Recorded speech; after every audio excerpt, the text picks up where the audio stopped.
இன்றைய வேளாண் தொழில்நுட்ப பகுதியில் கால்நடைகளில் பாம்பு கடியும் அதனை தடுக்கும் முறைகளும் குறித்து திருப்பூர் மாவட்டம் உடுமலைப்பேட்டை கால்நடை மருத்துவக் கல்லூரி மற்றும் ஆராய்ச்சி நிலைய கால்நடை உடற்செயலியல் மற்றும் உயிர் வேதியியல் துறையின் உதவி பேராசிரியர் டாக்டர் கே விஜய் அவர்கள் தரும் தகவல்கள்.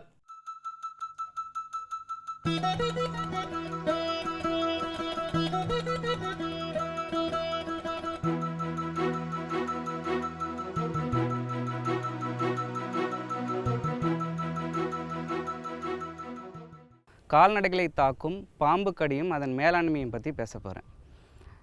கால்நடைகளை தாக்கும் பாம்பு கடி, அதாவது என்னென்னா, பாம்பு கடிங்கிறது வந்து நம்மளையும் சாதாரணமாக தாக்குது, கால்நடைகளையும். பட் ஆனால் எதுக்கு நம்ம கால்நடையை பற்றி முக்கியமாக பேசுகிறோம் அப்படின்னா, உலகளவில் இந்தியாவில் அதுலேயும் குறிப்பாக தமிழ்நாட்டில் அதிகமான கால்நடைகள் பாம்பு கடியினால் உயிரிழப்பு ஏற்படுது. சரி, பாம்புகள் எத்தனை வகை இருக்குது, எல்லாமே விஷம் உள்ளதா அப்படின்னா இல்லை. 216 வகையான பாம்புகள் இந்தியாவில் இருக்குது. அதில் குறிப்பாக 60 வகையான பாம்புகள் தான் விஷத்தன்மை உடையது. அதுலேயும் நம்ம தமிழ்நாட்டில் 5 வகையான பாம்பு, நல்ல பாம்பு, ராஜநாகம், கட்டு விரியான், கண்ணாடி விரியான், சுருட்டை விரியான். இதனால தான் அதிகமான கால்நடைகள் இறப்பு ஏற்படுது. அதுவும் குறிப்பாக இந்த 5 வகையான பாம்பு நம்ம தமிழ்நாட்டில், அதுவும் மேற்கு தொடர்ச்சி மலையை ஒட்டி இருக்கிற இடத்துலலாம் அதிகமாக இருக்குது. அதுபோக நம்ம கால்நடைகளை மேய்ச்சலுக்கு கொண்டு போகிற இடம் எல்லாமே பாம்புகள் நிறைந்த இடமா தான் இருக்கும். சரி, பாம்புகள் அங்கே இருக்குது, கால்நடையும் அங்கே போகுது, அதனால் ஏற்படுது. இன்னொன்று வந்து பார்த்திங்கன்னா, கால்நடைகளும் பாம்பையும் நீங்கள் எதிரெதிர பார்க்கும்போது ரெண்டுமே வந்து ஒரு சின்ன குழந்தை பாம்பை பார்க்கும்போது எப்படி இருக்கும், அதுக்கு பாம்புங்கிறது விஷம் உள்ளதுன்னு தெரியல அப்படின்னா அதை எதிர்நோக்கிற தன்மை தான் குழந்தைகிட்ட இருக்கும். அதே தான் கால்நடைகளுக்கும். சரி, கால்நடைகள் விஷம் நிறைந்த அந்த பாம்புகளை பற்றி சொன்னோம். விஷம்னா என்ன?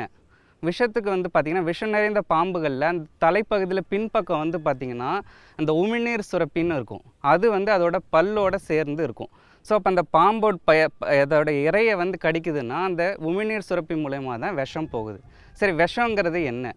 பாம்புகளில் உள்ள விஷம் வந்து அதோடைய இறையை வந்து செரிமானத்துக்கு ரெடியாக்குது, அதாவது வந்து தயார்படுத்துது. இன்னொன்று வந்து பார்த்திங்கன்னா, பாம்புகளோட உமிழ்நீர் மட்டும் பார்த்திங்கன்னா ஒரு வித்தியாசம் இருக்குது. அதாவது அதோட இறையை அது கடிச்சிது அப்படின்னா அந்த இடத்த விட்டு தப்பிச்சு போகாமல் அதே இடத்துல நிற்பாட்டி அதுக்கப்புறம் எளிதாக அதை வந்து எடுத்து உட்கொள்கிறதுக்காக தான் பாம்பு வந்து அந்த விஷத்தை வந்து அது மேலே செலுத்துது. சரி, இப்போ இது வந்து இறைகளுக்கு, சின்ன இறை அதுக்கு, எலியோ இல்லை தவளையோ.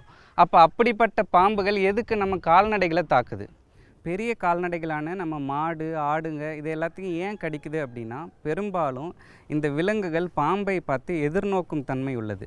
அதாவது இதுவா அதுவான்னு போட்டி போடும்போது பாம்பு வந்து அதை மிரட்டுவதற்காகவும் அச்சுறுத்தலுக்காகவும் தான் முதல்ல கடிக்கும். அப்போ பெரும்பாலும் பாம்புகள் வந்து பார்த்திங்கன்னா, இவ்வளோ பெரிய விலங்கை நம்ம சாகடிப்பது மூலமாக அதை நம்ம உணவாக எடுத்துக்கொள்ள முடியாதுங்கிறது பாம்புக்கு தெரியும். அதனால் முதல் கடி எப்போவுமே ட்ரை பைட்னு சொல்லுவாங்க, விஷமற்ற கடியாக தான் இருக்கும். ஆனால் அதுக்கப்புறமும் அந்த விலங்கினம் அங்கேயே இருக்குது அப்படின்னா அப்போ தான் வந்து 2வது கடிக்கும்போது தான் விஷத்தோடு கடிக்கிறது. அதனால தான் நிறைய விலங்குகள் இறப்புது. அதுபோக நாய்கள், செல்லப்பிராணிகளை பொறுத்த வரைக்கும் நாயும் பூனையும் இது ரெண்டுமே பாம்புகளை எதிர்நோக்கும் தன்மையுடையது. ஆனால் நாய் வந்து சுறுசுறுப்பாகவும் திரும்ப அது அச்சுறுத்தலாகவும் தான் பாம்பு வந்து அதை கடிக்குது. ஆனால் பூனையை பொறுத்த வரைக்கும் பார்த்திங்கன்னா, பூனை வந்து எளிதாக அதிலிருந்து தப்பிச்சு கொள்ள தன்மையுடையது. ஆனால் நாய்க்கு அப்படி கிடையாது. ஆக மொத்தத்தில் கால்நடைகளை பொறுத்த வரைக்கும் பசு இனமான மாடுகள், அதுபோக செல்லப்பிராணிகள் நாய், இதுதான் அதிகமாக தாக்கப்படுவது. அதுவே செம்மறியாடுகளில் பார்த்திங்கன்னா அதில் வந்து அந்த ரோமங்கள் அதிகமாக இருக்கிறதுனால பாம்பு கடியிலேருந்து எளிதாக தப்பித்து கொள்ளும். அதுபோக கடைசியாக பார்த்திங்கன்னா குதிரை இனமும் வந்து பார்த்திங்கன்னா பாம்பு கடியினால் எளிதாக பாதிப்பு அடைய வேண்டியவை. இதில் ஏன் எதனால் பாதிக்கப்படுதுங்கிறத இப்போ நான் திரும்ப சொல்கிறேன். இப்போ பெரும்பாலும் பாம்பு கடின்னு சொன்னோம். பாம்பு கடித்தா என்ன நடக்கும்? முக்கியமாக நரம்பு மண்டலத்தை பாதிக்கும், இல்லைன்னா ரத்த ஓட்டத்தை பாதிக்கும். அது மூலயமா அதோட சுவாச மண்டலமும் இல்லைன்னா வந்து ரத்த ஓட்டத்தையும் பாதிப்படைகிறது மூலயமா தான் விலங்கினங்கள் இறப்பது. ஸோ அப்போ பார்த்திங்கன்னா, எந்தெந்த நோய்கள்லாம் தசையோ இல்லது வந்து ரத்த ஓட்டத்தையோ இல்லை நரம்பு மண்டலத்தையோ பாதிக்குமோ அது எல்லாமே ஈஸியாக குதிரையையும் பாதிக்கும். அதனால தான் குதிரை இனத்தை பொறுத்த வரைக்கும் எப்போல்லாம் பாம்பு தீண்டுதோ எளிதாக அதிகபட்சமாக இறப்புகள் ஏற்பட காரணமாக இருக்குது. அது போக ஏற்கனவே சொன்ன மாதிரி பசுவினம் மற்றும் நாய்கள் இதெல்லாம் பாதிப்புகள் ஏற்படுது. சரி, இப்போ நம்ம கால்நடை வளர்ப்போர் என்ன பண்ணணும்? எடுத்த உடனே பாம்பை போய் அடித்து கொள்வதுங்கிறது தேவையற்ற விஷயம். ஏன்னா இது ரெண்டும் வந்து எல்லா இடத்துலையும் இருக்க வேண்டியவை. ரெண்டுமே வந்து அந்த பாம்புகள்னால நிறைய நம் பயிர்களை கொல்லும் உயிரினங்களும் அது சாப்பிடுது. அதனால் வந்து நமக்கு நிறைய விஷயத்தில் பெனிஃபிட்ஸ் தான். அப்போ ஏன் வந்து இதை வந்து நம்ம இது பண்ணணும்னா அது போக்கிலே விட்டுறது தான் நல்லது. ரெண்டாவது வந்து எந்த பாம்பு கடிச்சதுங்கிறது நமக்கு தெரியணும். முதல்ல பாம்பு தான் கடிச்சுதா அப்படிங்கிறதுக்கு தான் இந்த ஃபேங் மார்க்னு சொல்லுவாங்க. அந்த 2 கோரை பற்கள் அந்த கடித்த இடத்துல 2 ஊசி மாதிரி போட்டிருக்கும். இப்போ இதில் வந்து பார்த்திங்கன்னா ஏற்கனவே நான் பாம்பு வகைகள் சொன்னேன். அதில் விரியன் வகைகள் எல்லாமே பெரிய பற்கள் கொண்டது. அது வந்து 2 ஊசி நல்லா குத்தி எடுத்த மாதிரி ஒரு அடையாளம் தெரியும். அதுவே பார்த்திங்கன்னா நாகப்பாம்புகள் மற்றும் மற்ற பாம்புகளில் பார்த்திங்கன்னா அது வந்து பற்கள் சின்னதாக இருக்கிறதுனால அது கடித்து அந்த தசையை வந்து கடித்து மென்ன மாதிரி இருக்கும். அதனால் உங்களுக்கு ஈஸியாக அது எளிதாக வந்து 2 ஷார்ப்பாக இருக்கிற மாதிரி தெரியாது.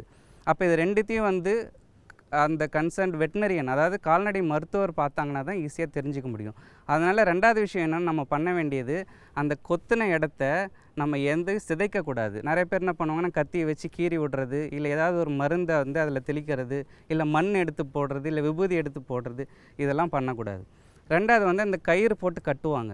இந்த கயிறு போட்டு கட்டுறது வந்து பார்த்திங்கன்னா நீங்கள் நல்ல பாம்பு கடித்த இடத்துல கட்டினா ஓகே, அதனால் பிரச்சனை இல்லை. ஆனால் நீங்கள் விரியன் வகை பாம்புகள் கடித்த இடத்துல நீங்கள் நல்லா போட்டு இறுக்கி கட்டினீங்கன்னா அந்த விஷம் அதே இடத்துல வேகமாக ஊறி அந்த தசையே வந்து செயலிழந்து காலே வந்து இழக்க போகிற சூழ்நிலை ஆயிரும்.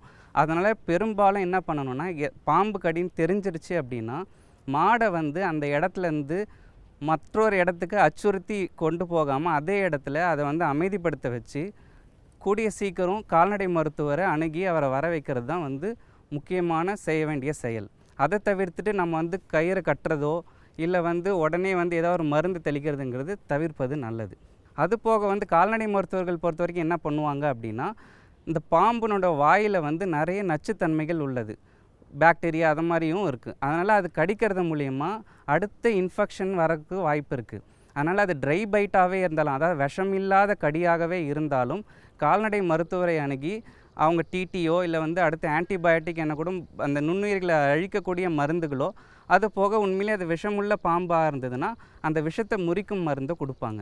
ஸோ இப்படி நீங்கள் ஃபாலோ பண்ணிங்க அப்படின்னா இதனால் எந்த பாதிப்புகளும் கால்நடைகளுக்கு இருக்காது. நன்றி. மேலும் விவரங்கள் பெற டாக்டர் கே. விஜய் அவர்களை 08807299371 என்ற கைபேசி எண்ணில் தொடர்பு கொள்ளலாம்.